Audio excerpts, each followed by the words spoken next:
win conditions. They have a lot of peak potential, and technically they still have a lot of team fight potential. Veil, let's not forget, the damage from Windstorm is a lot. It hurts.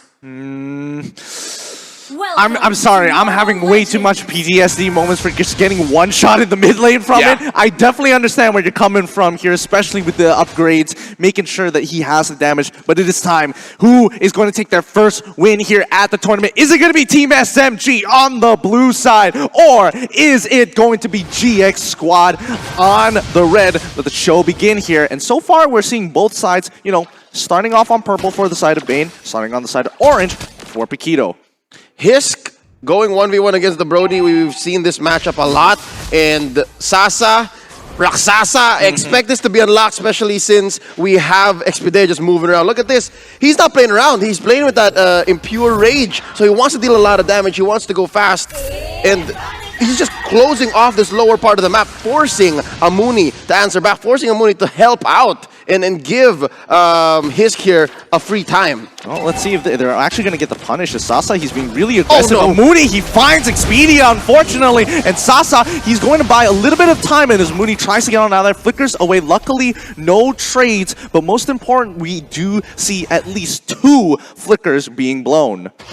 The thing about this lineup on GX Squad is whenever they make rotations, it's very fair. You kind of can tell. And the fact that there is a Selena on the side of Team SMG, Expedia, it's all the more amplified. You can tell exactly where people are, how they're going to go about it, and that makes Daru's job up top in the very first hurdle take just almost impossible. You see how he was sent home by Smooth? That's a glue. Glue usually doesn't put on much pressure, but the fact that Win just went in once, and bottom lane is also not very safe at all for Hisk, it's just Team SMG controlling the whole map. I mean, it's a little different here as Amuni now looking to maybe get an injector onto Expedia, who's controlling this pressure very, very well, winning out on his trade. And as you mentioned before about, you know, this outside forces disturbing both top and bottom side. Oh! The Turtle Steel coming in for Bane already. Immediately Win goes for the punish, but the wind blow knocks him up just in time. They cannot go for more here. Dante has done a great job at stealing away a snowball objective. Yeah, but right now, is it enough? As of right now, Team SMG has won the XP lane as well as the gold lane. And Team GX Squad, they have late game potential, but the same can be said for Team SMG. I mean, let's see about this. Daru is getting really, really uncomfortably low for my liking. Eyes literally 1 HP away, and Smooth takes him out 1v1 up on towards that top side. As Expedia, time Senpai. I didn't think he wanted to do it, and I was hoping that he wasn't, but Expedia, when he saw the Abyssal Arrow not going to connect, he was like, all right, I got this. Yep, Senpai was like, it's just a cooldown. Why not?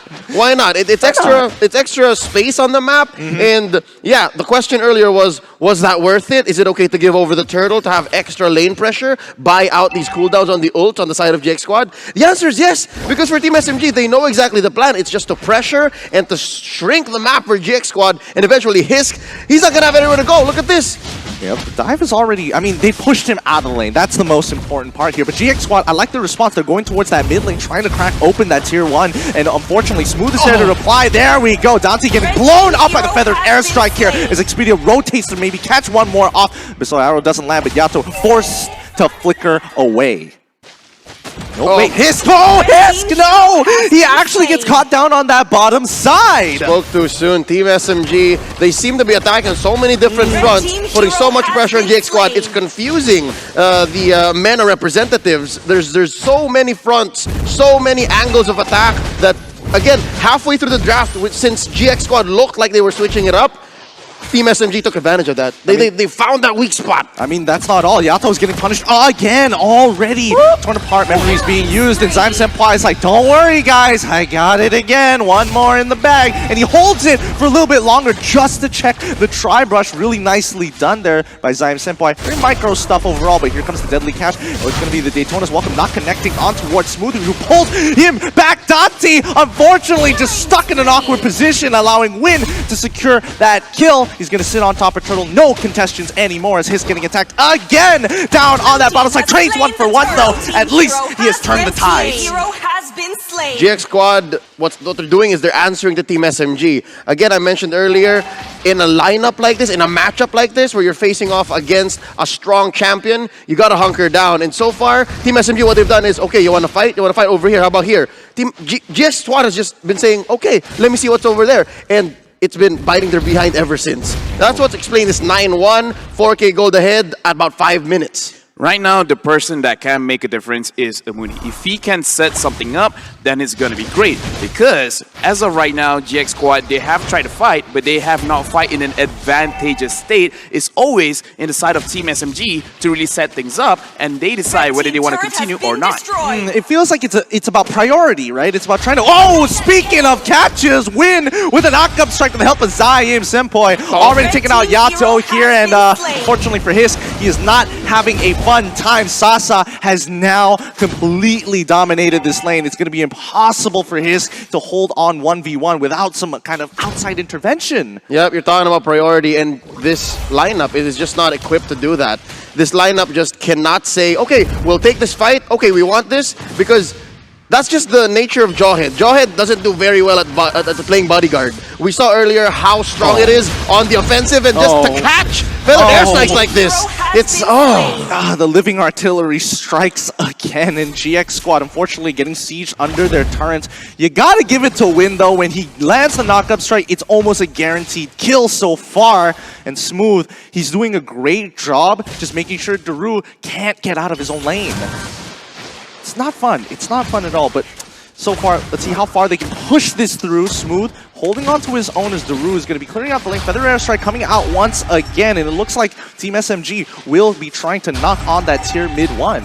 This whole time, Sasa just rotating now. It took him 6 minutes to actually make a difference, to actually put some pressure elsewhere, and this is just Team SMG saying, okay, let's switch it up. Last turtle before the Lord, we're going to do a little more. How much more can they do? Yato again! Getting hit by the Abyssal Arrow. The turtle slain by STB so far. And Amuni trying to set up this kill. Maybe he dies, but can they pick up Win while they still can? The Deadly Catch tries to cut off his angles here, but no, it's going to be Sasa locking him down, allowing the Feathered Airstrike to do the rest of the work. And Hiss! I thought he was going to live there, but as you can see, torn apart memories now becoming torn apart dreams. For now, as we can see, GX Squad does not look like they have a plan B. Like, okay, we lost our lane. How do we come back into the game? And looking at the heroes that they have to look at Yato as well, 0-3-0. But if he keeps on positioning in a way that is very easy to get caught out, it's going to be very dangerous. Because again, the damage as well as the crowd control coming out from this Veil alone is very, very good. The Bane as well. But being 0-3-0, 0-4-0 does not help. In fact, in the replay that we're gonna watch soon, in fact right now, let's look at the positioning from the side of Team GX. They are not ready for any kind of team fights. The way that they think about the situation right now is almost looks like, okay, we just gotta farm, which is the correct mentality, but they have to farm very, very safe, and that kind of situation, it is not. I think they need to keep in mind over a lot of things, because so far Team SMG now pressing their advantage up towards top side here. Daru has to clear this way, but he needs to stack up. He's a small boy until Amuni finds an initial catch. He draws flickers on top of Win. It doesn't work out as they get punished straight away with a knock-up strike and the help of Sasa, but even with the Deadly Catch, Smooth is able to kind of peel away Yato to helping. Oh my goodness, Sasa get another kill, and they're gonna be pulling him back. No, don't do it to him. They did it. KO strike into the Abyssal Arrow. Team SMG 19-1. Smooth with the alley-oop. Could have been a free go for J Squad. Could have retreated, but Team SMG, they're keeping the pressure on. They want to take these huge objectives. There's one more turtle. I can't believe it still went up. I mean, a couple seconds more, it turns into a Lord.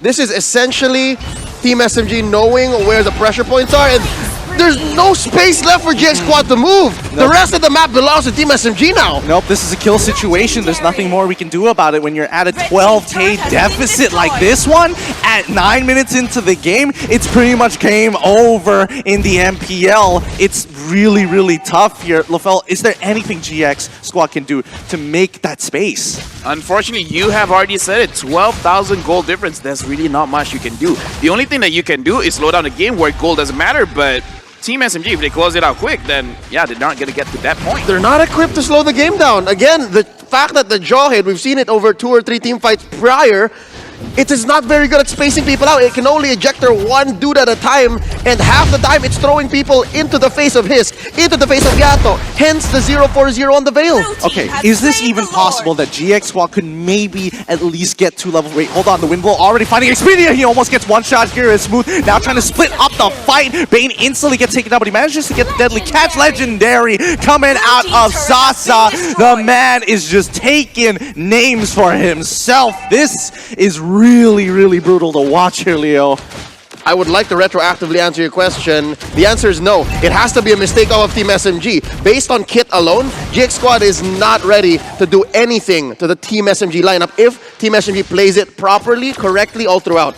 Yeah, right now, looking at Yato, he could not. Oh, but Senpai! First shut down Gideon! Yep, that's what we were hoping to see. A Godlike coming out to win so far as the Deadly Catch tried to deny them space, but Dante is going to fall here. Someone needs to clear this Lord. Sacrifice what you can. This Lord cannot touch the crystal as the top inhibitor goes down. The Abyssal Arrow landing onto his, wins damage with the champion stance. That jab has got to hurt, but this does mean they did sacrifice mid as well as top inhibitor, but they're still in this game.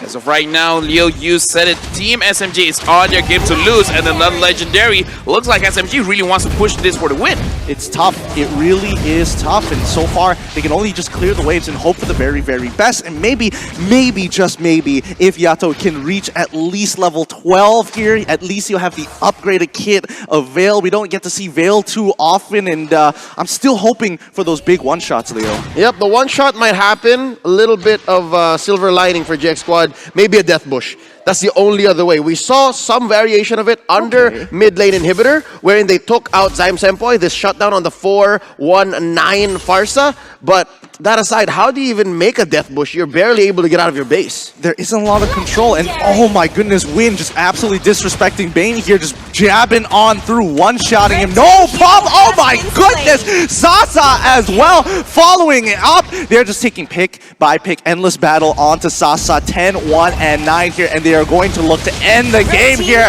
That's gonna be it! GG, well played to Team SMG as they find their very first win here at M3. But oh my goodness, GX Squad, that was such a brutal matchup here in